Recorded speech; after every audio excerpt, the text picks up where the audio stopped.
salamat sa nakakita itong video namin. Kasi pahirap na kami kasi may hingi na sa doktor na kantidad na hindi ko makaya. Kayo yung pag-asa ko na para lang mabuhay pa rin Popoy. Hindi pa ako payag na mawawa si Popoy sa aking buhay.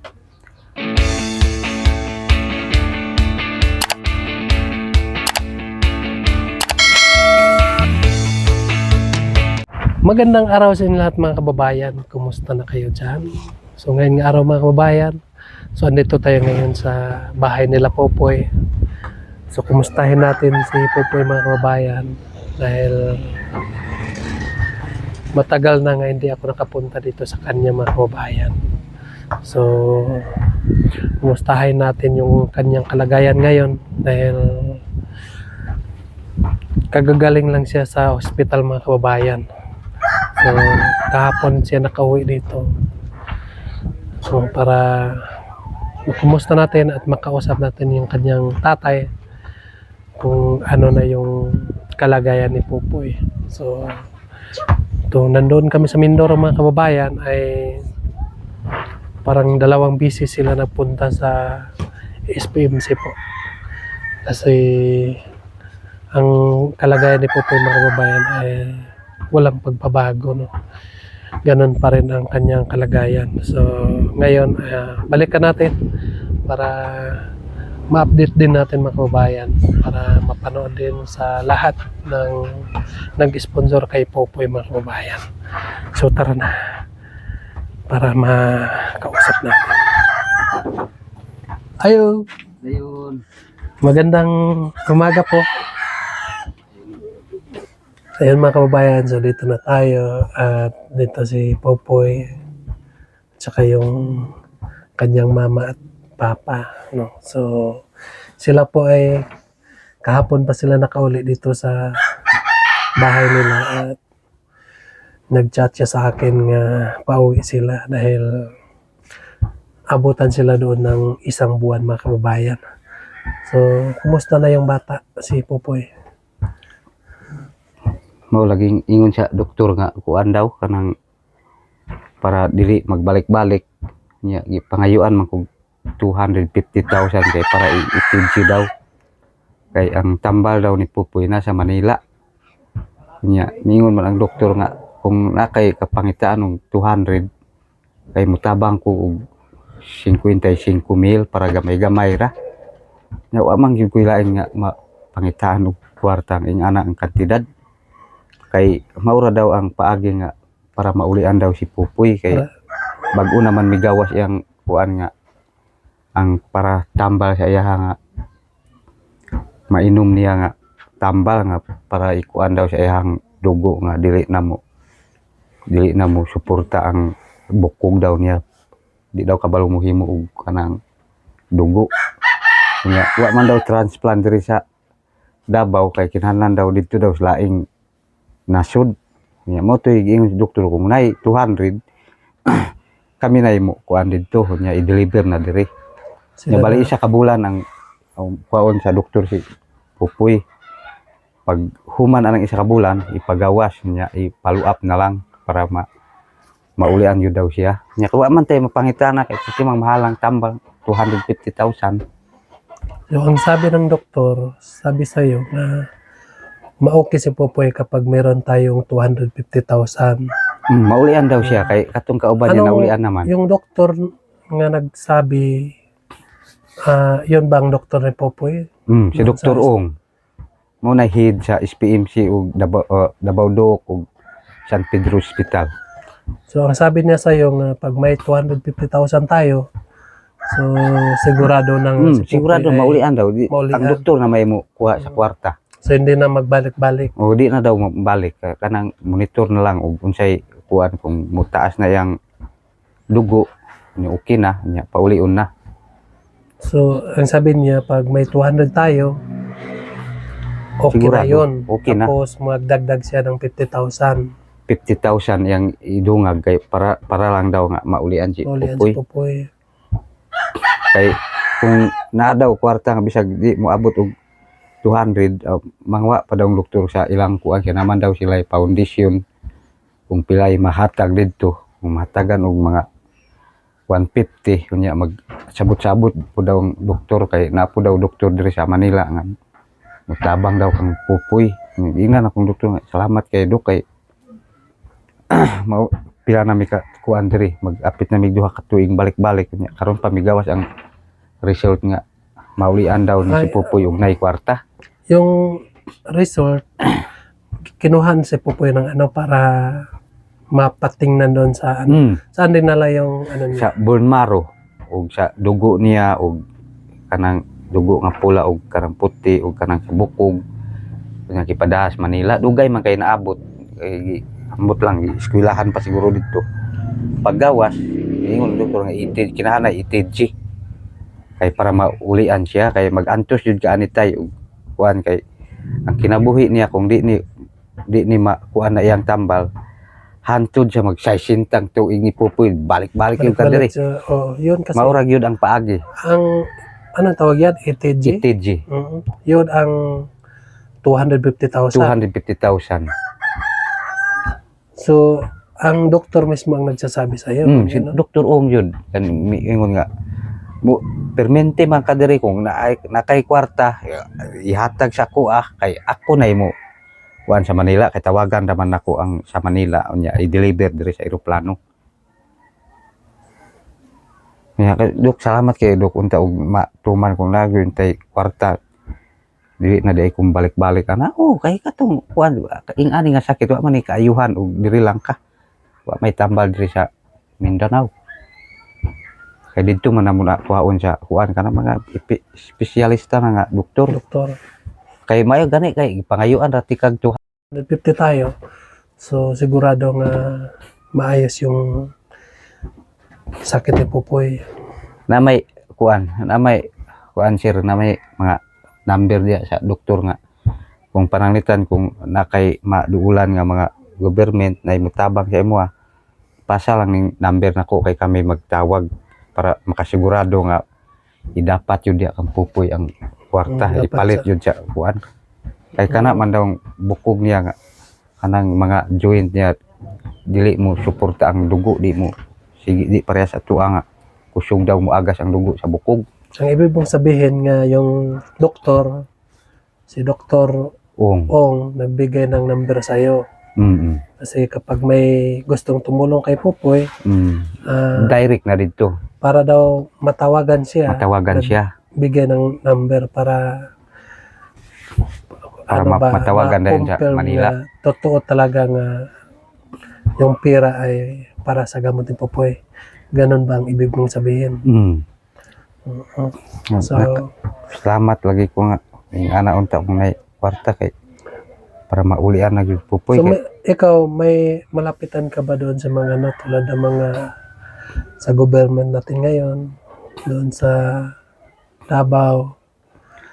Ang maduulan naman gud sa Davao kay maadto kag lingap maadto kag DSWD ang pagkaon na may hatag nila di man sila ka-afford og kuan kay giana man pud ang kuan niya kung unsay tabang nila maurag yun samot na ron nga ang kwarta wa daw ginahulo wa gyud kuan ang pundo sa DSWD muduol ka dito hatag lang sila 2,000 para pamasahe ra man pagkaon dito sa hospital niya ang 200 wa gyud koy maduulan.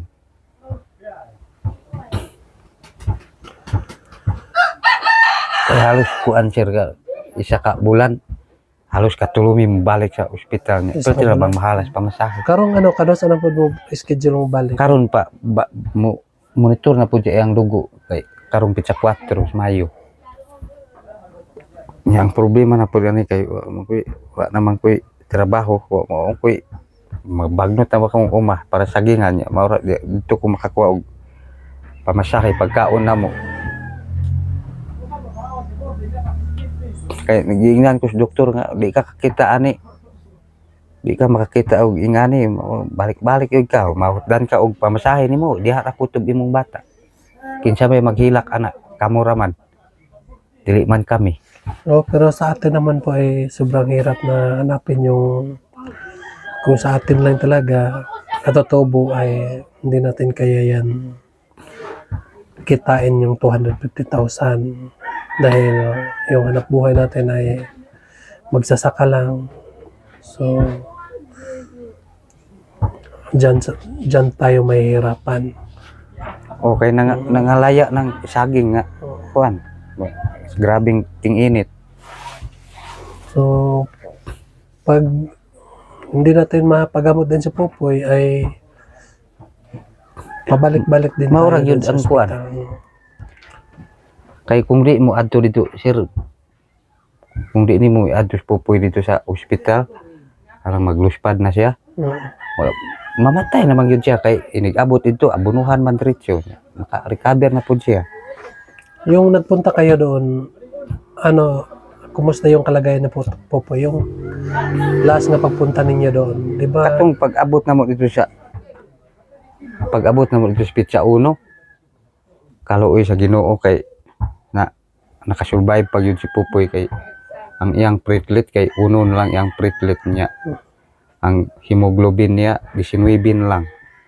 Kay lakon yung doktor mo kuan sa iya, ang doktor niya kay si Pupoy pa daw ang survivor nga pasyente lang nga naabot siya ing anak nga kamubo sa iyang kuan kay tag 30 ra daw ang dugo sa iyang pasyente.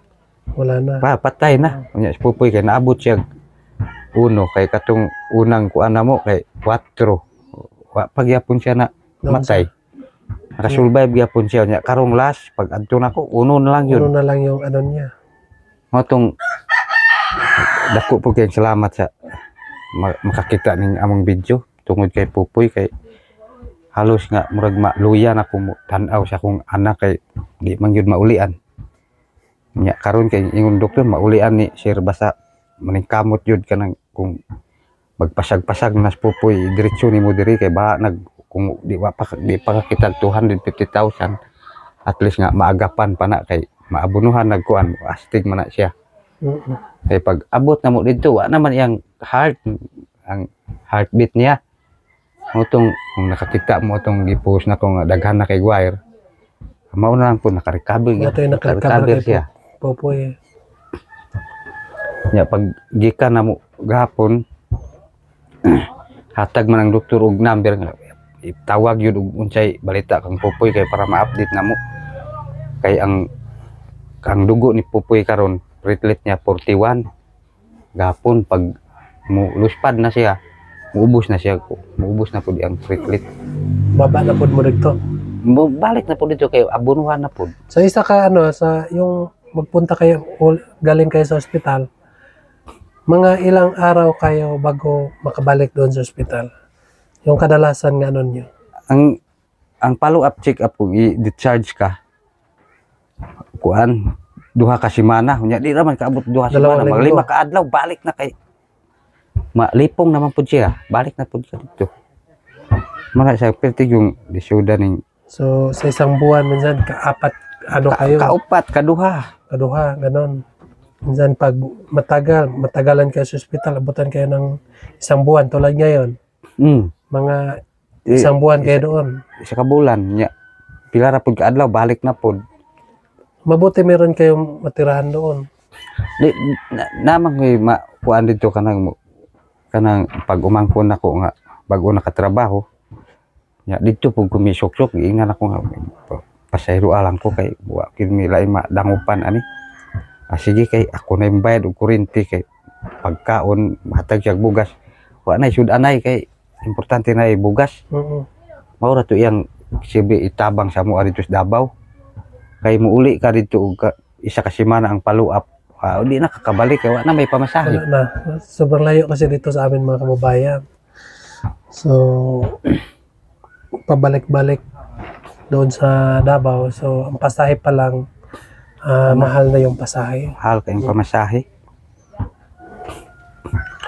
Nga ampo lang ko sa Ginoo yun nga agapan yun si Pupoy kay kung kinsa man yun nakatan-aw ani willing mo tabang kang Pupoy mo ampo lang yun ko nga matabangan si Pupoy kay para lang maabot pa siya og pila pa yang edad kay siyempre ing ani nga sakit nga gihingnan sa doktor kung walay wa gyud mo tabang ani way budget diha ra gyud kutob si Pupoy. Pero salamat kaayo sa nakakita aning Pupoy kay maura to iyang kaayuhan jud.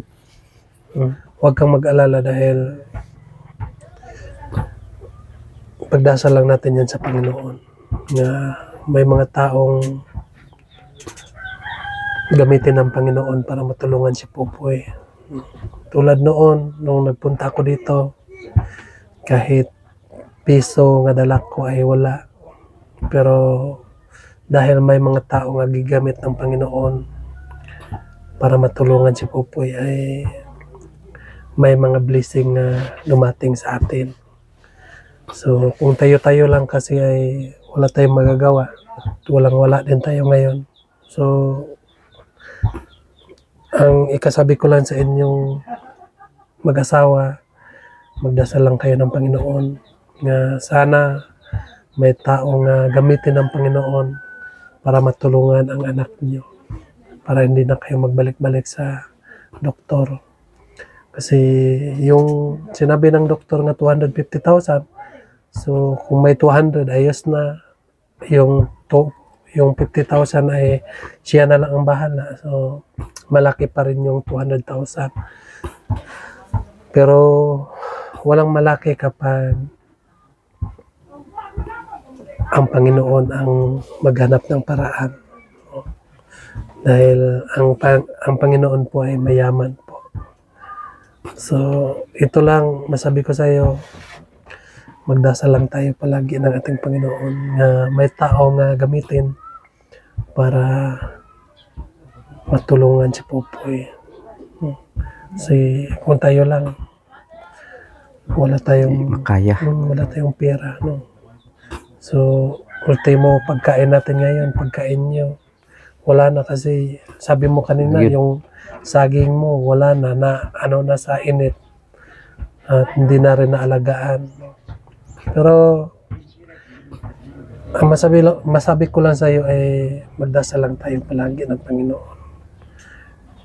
So ito po yung problema dito mga kababayan, sa lahat ng nakakita sa aking vlog ngayon kay Pupoy. So ang kalagayan ni Pupoy mga kababayan, ganun pa rin. So pabalik-balik sila sa ospital.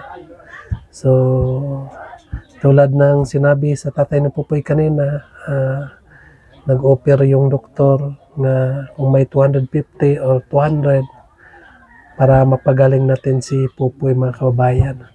So nakikiusap po ako sa inyo nga tulungan niyo po kami nga magdasal ng Panginoon nga may tao nga gamitin niya para matulungan si Pupoy mga kababayan. Dahil po si Pupoy po ay marami pa yung mga pangarap niya sa buhay.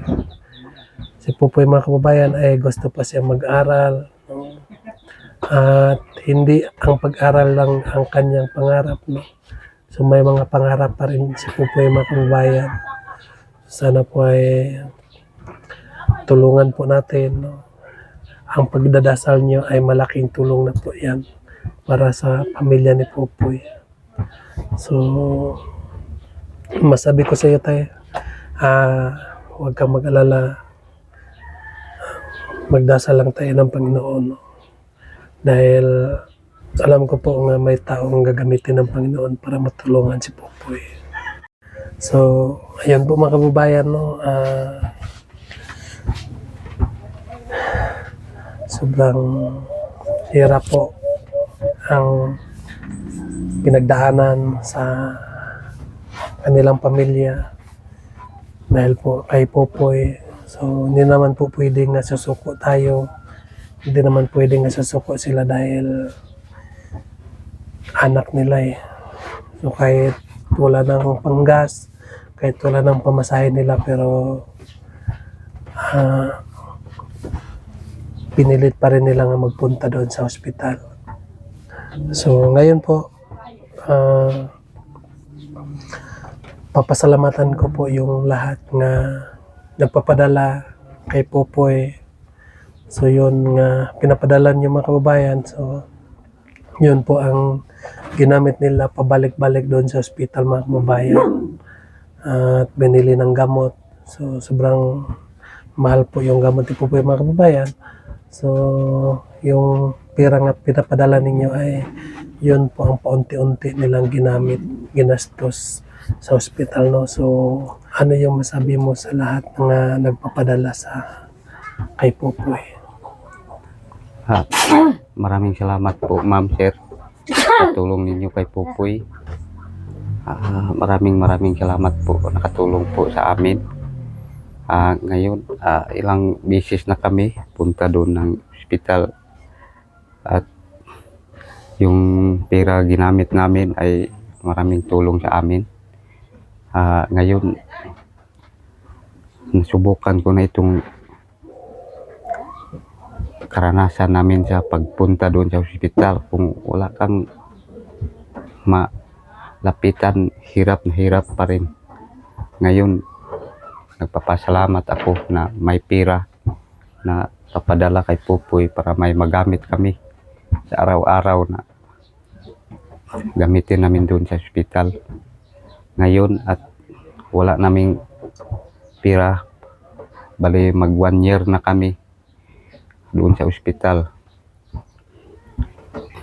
Salamat sa nakakita itong video namin kasi pahirap na kami kasi may hingi na sa doktor na kantidad na hindi ko makaya. Kayo yung pag-asa ko na para lang mabuhay pa rin Pupoy. Hindi pa ako payag na mawawa si Pupoy sa aking buhay kasi bunso ko ito si Pupoy. Tatlo po sila magkapatid. Hindi ko naman nasadya kung bakit nagkaganon si Pupoy. Hindi ko alam kung saan kami papunta ng Panginoon. Hirap na kami. Kahit wala kaming pamasahe, pilitin kong pumunta doon. Para lang agapan pa yung buhay ni Pupoy. Ma'am, salamat sa pagtulong ninyo sa amin. Wala na akong mapuntahan. Kahit wala na kaming makain, babangon pa rin kami para lang mabuhay si Pupoy hanggang ngayon. Kita ko siya na parang ayos naman yung mukha niya. Ilang araw babalik naman ulit. Salamat sa tulong, ma'am, sir. So, kay Peking Bombay nag-update sa amin. Maraming salamat sa Panginoon. Wala naman akong mapuntahan. Ganun lang talaga ang buhay, no? Hindi natin alam kung ano ang mangyari bukas. So, Yun nga eh. Kaya ay tanggapin na lang natin kung ano ang mangyari bukas. Tulad ngayon, ito si Pupoy ay hindi mo alam bakit siya nagkaganon. So, wag na lang natin husgahan, no? At ang importante nga mapagamot natin si Pupoy. Sabi ng doktor ngayong pitsa 4, babalik naman kami ulit. So, ang atin lang magdasal lang tayo ng Panginoon. Dasal lang tayo. Dahil walang imposible pag ang Panginoon may gamitin nga tao para matulungan kayo. Matulungan si Pupoy. So, sa lahat po ang manonood po ng aking vlog, no, sana po ay ma-share ninyo yung vlog ko sa mga iba. Baka naman po ay may mga tao nga gamitin ng Panginoon para matulungan si Pupoy.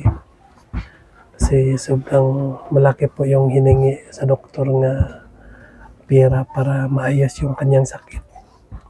So, nakikiusap po ako sa inyo mga kababayan na ma-share po itong ating video na para po ay mailigtas natin yung buhay ni Pupoy. So yun lang po mga kababayan, no?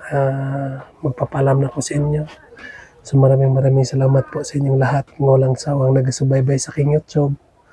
So sana po ay huwag kayong magsawa para maipagpatuloy namin ang aming mga kaganapan. So yun lang po. God bless you sa inyong lahat. Mag-ingat ka dyan palagi. Bye-bye.